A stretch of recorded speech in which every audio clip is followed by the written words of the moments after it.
mais um dia aqui. Vamos lá conversar um pouquinho, né, nessa bancada aqui, nesse café gostoso. E Família Sem Bula no ar, com você, né, com nossos colegas. E a gente vai fazer um tema bem bacana hoje aqui também, que vai mexer um pouquinho com a tua estrutura, acho. Vamos lá, então né, Fabiana, Jéssica, Isaac, hoje eu apresentei todo mundo aqui, já tá todo mundo em família. Eu queria, né, que você pensasse um pouquinho aí, você já mentiu na sua vida? Quando menor, quando criança, quando adulto, quando adolescente, né? E as suas mentiras, eram mentiras inocentes? Será que existe mentira inocente? Aquela mentirinha, avisa aí que eu não tô. Quando a gente não quer falar com alguém, né? Enfim, eu cheguei atrasado porque eu passei ali, encontrei alguém no caminho, só para não ter que ficar explicando, enfim. Então, todas as mentirinhas, né? Quando adulto, mas quando criança também, às vezes a gente faz pequenas mentirinhas para a mãe, né? Já entregou a prova? A professora já fez a devolutiva? Não, ainda não entregou a prova, não, a prova está na tua mochila. Enfim, então esse é o universo hoje que a gente vai falar, né? Sobre essas mentiras na infância. E aí essas mentiras, se elas vão acompanhar ou não, e quais consequências que essas mentiras podem, que elas podem surgir aí na vida das pessoas, né? Elas podem impactar de alguma forma ou não.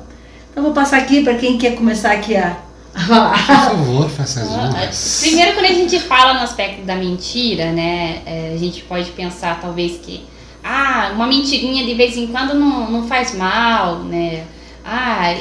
Começa sempre com o aspecto da mentirinha, que é: olha, não conta pra sua mãe que eu te dei esse chocolate.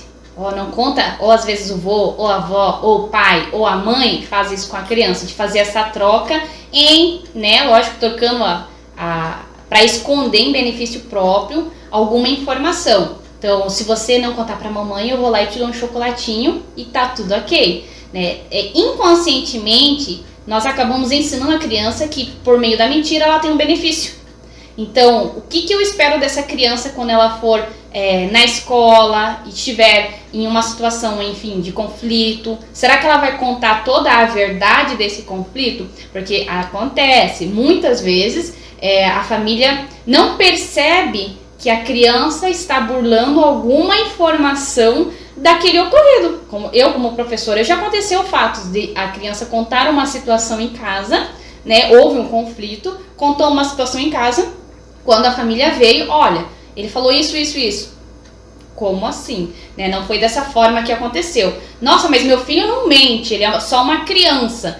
A criança nem sempre vai mentir com a intenção, né? Pensando, não, eu vou mentir porque eu vou me beneficiar.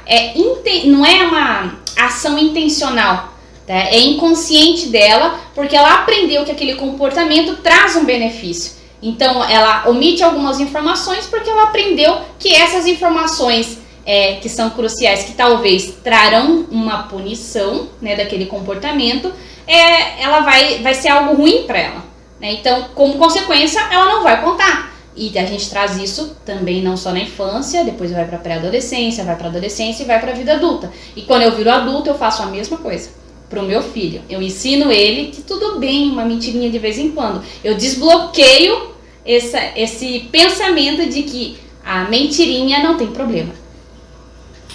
Exato. E trabalhar um pouquinho essa questão do comportamento e consequência. Vamos lá para a Skinner, né? Modelagem, não modelagem, né? Quando você modela um comportamento de alguém, principalmente quando você pega uma criança, você está modelando, né? É como se fosse exatamente a massinha de modelar. E automaticamente você dá vida para aquela massinha. E ela fica aquilo que você gostaria. A criança, ela vai aprender muito disso. Ou seja, se eu estou ensinando para o meu filho de alguma forma que ele pode fazer porque ele vai ter um benefício, quando chegar numa determinada idade, principalmente na pré-adolescência e na adolescência, o meu filho já foi reforçado a ideia da mentira, que ele não precisa falar 100% a verdade, porque senão ele tem uma punição. Quem que gosta de sofrer punições, né? Por exemplo, eu falei uma verdade e aí eu sofri uma punição porque eu falei a verdade, né? Exemplo, quem riscou aqui a parede?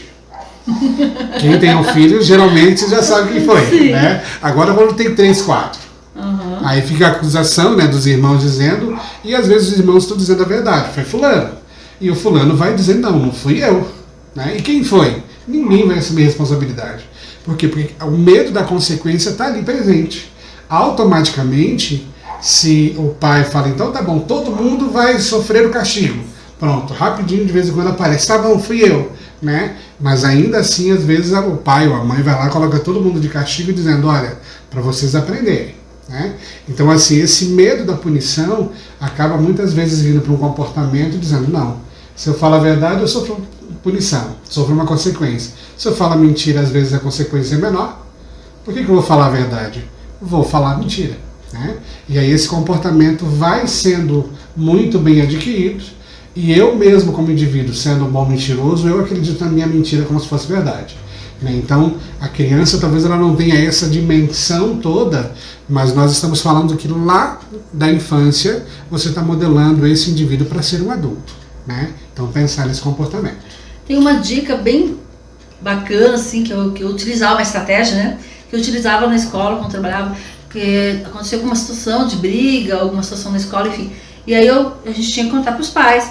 Mas eu aprendi até com colegas, né, outros colegas, de dar a chance para que a criança, ela mesma fizesse. Então era assim, eu chamava a criança, né, ali na coordenação, enfim, falei, olha, nós vamos ter que contar o que aconteceu, você brigou na aula, né, no recreio, enfim, mas nós vamos te dar a oportunidade de você contar.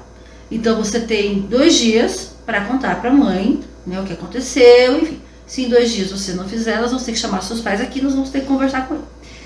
E aí, assim, 80%, 90% a gente conseguia sucesso, assim, da criança chegar, porque ela sabia que a gente ia contar para o pai de alguma forma, então era melhor que ele contasse. Então, isso foi uma experiência muito interessante que a gente utilizava na escola, né? Lógico que às vezes era uma coisa meio que coagia ali, né? Mas porque não tinha como não para repassar isso, né? Como uma instituição. E aí eu vejo isso como mãe, né? Muitas vezes com a minha filha, eu sabia, muitas vezes a gente sabe a verdade, né? E sabe que ele está mentindo.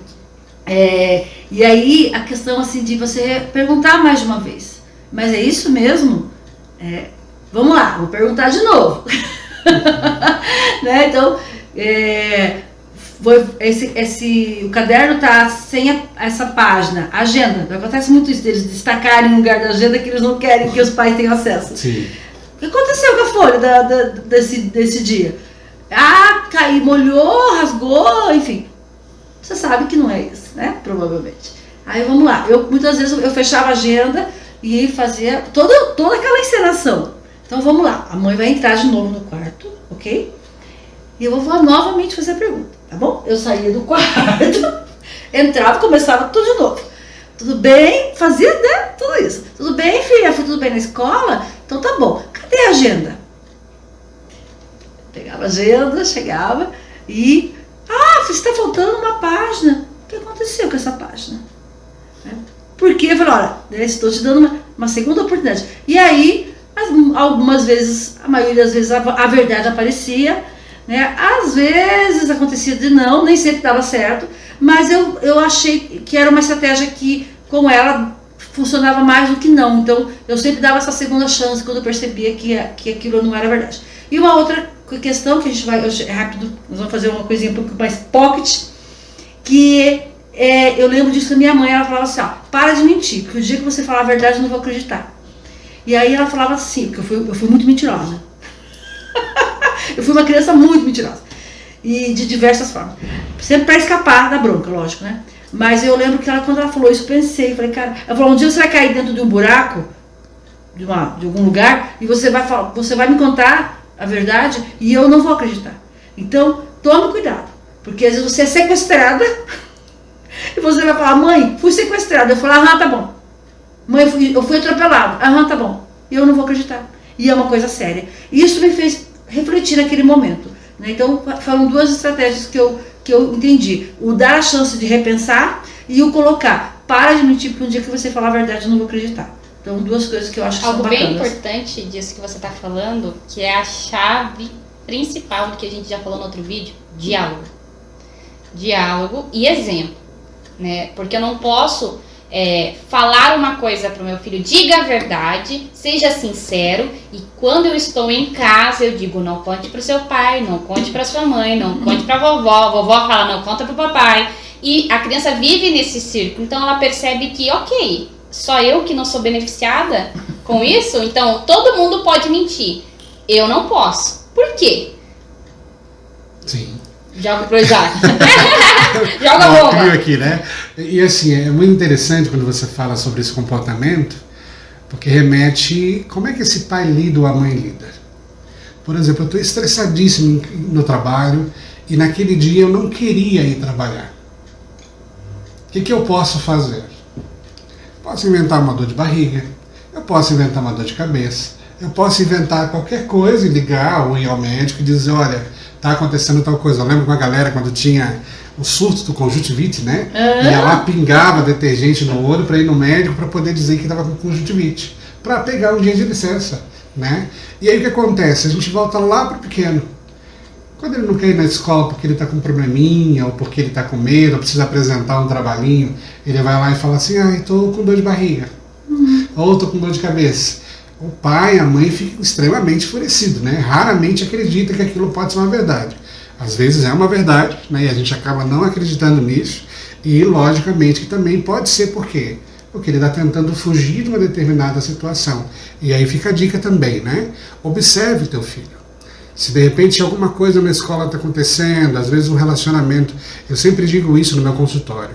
A criança é boa, mas a criança também é muito má.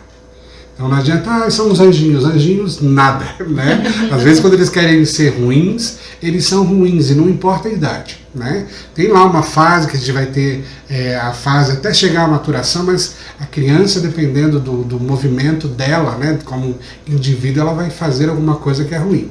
E assim, ouça essa criança, de fato tente buscar algumas informações. Os professores sempre estão dispostos a poder acolher a pergunta do pai, a pergunta da mãe, ou do cuidador, né, dessa criança, para poder dizer, olha, ele está desanimado, ou ficou choroso, alguma coisa está acontecendo em casa, alguma coisa está acontecendo na escola.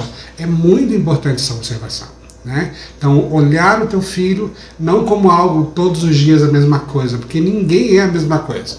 Todo dia nós temos um sentimento diferente. Os nossos filhos também vão ter. E ensinar que ele pode falar, né? Tem consequência, às vezes, alguma coisa, ele vai ter que aprender também a lidar com essa consequência.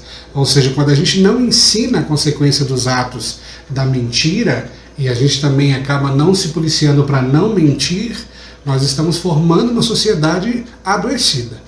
E aí a gente tem uma consequência danosa, que é só olhar para o nosso país, né? Fica a dica.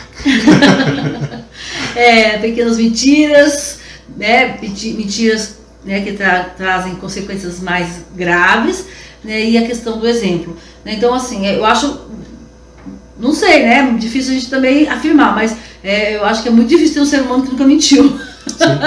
Né, de alguma forma, consciente ou não, né, então a gente acaba querendo de alguma forma escapar de alguma situação ou se dar bem ou esconder algo, enfim, né, então essas questões são muito importantes, né, devem ser pensadas e com muito carinho. E a palavra-chave é ensinar sobre a consequência desse comportamento. Sim. Tá? Então como que eu vou ensinar para o meu filho que mentir é ruim? Se mentir também pode ser bom, como que eu vou ensinar? Né? Porque nem sempre a mentira vai trazer. Tem as consequências? Sim, mas naquele momento a criança vai ser beneficiada porque ela mentiu. Sim. Ela não vai levar bronca, ela vai ganhar alguma coisa. Então pode acontecer situações como essa. E é fundamental ensinar para a criança as consequências. E eu não ensino isso no momento da mentira. A consequência eu ensino diariamente quando ela fala a verdade. Exato. Em momentos cruciais do seu dia a dia. Não é de uma hora para outra, sim, numa situação extrema em que ela precise contar alguma coisa. Exatamente. Muito bem!